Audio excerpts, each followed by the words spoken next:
કે વિવેકનો અર્થ આપણે જ્ઞાન કરીએ ને, વિવેકનો અર્થ શું થાય? જ્ઞાન. અસત્ય શું અને સત્ય શું એની એક સમજણ, એનું નામ જ્ઞાન, એનું નામ વિવેક છે. એનાથી જરૂરિયાત પ્રાપ્ત થાય. એટલે આમ તો બહારની જરૂરિયાત જે આપણે જીવનમાં છે એ પ્રાપ્ત કરવી હોય તો એના માટે વિવેક તો જોઈએ ને.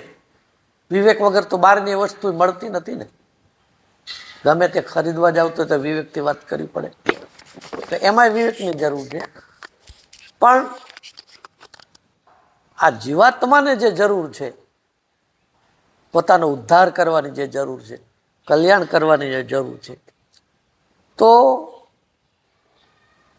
એના માટે જ્ઞાન જોઈ.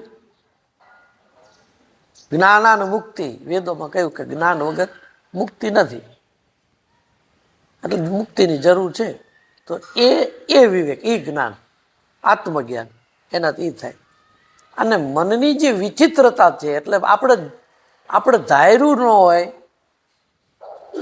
એવું મન વિચારતું હોય, આપણે ધાર્યું ન હોય એવા વિચારો કરતું હોય, અને એટલું બધું અસ્થિર હોય કે આપણે એને પ્રયત્નો કરવા છતાં પણ એની જે આદતો છે જન્માંતરની એ મટતી ન હોય, તો આ બધું એમનું કહેવું એમ થાય છે કે જ્યારે તમને આત્મજ્ઞાન થાય ત્યારે બધું મટે.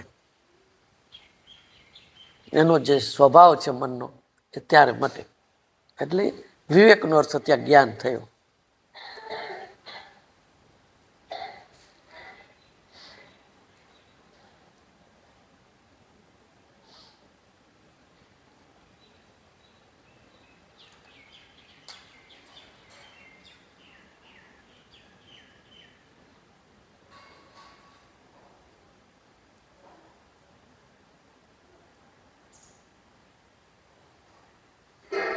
વાતમાં બ્રહ્મ રહે અને વિચારોમાં સંસાર રહે, આ એક મોટી સમસ્યા.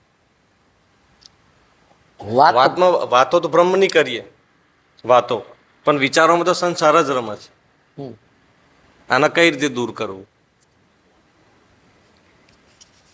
એટલે એમાં એવું છે,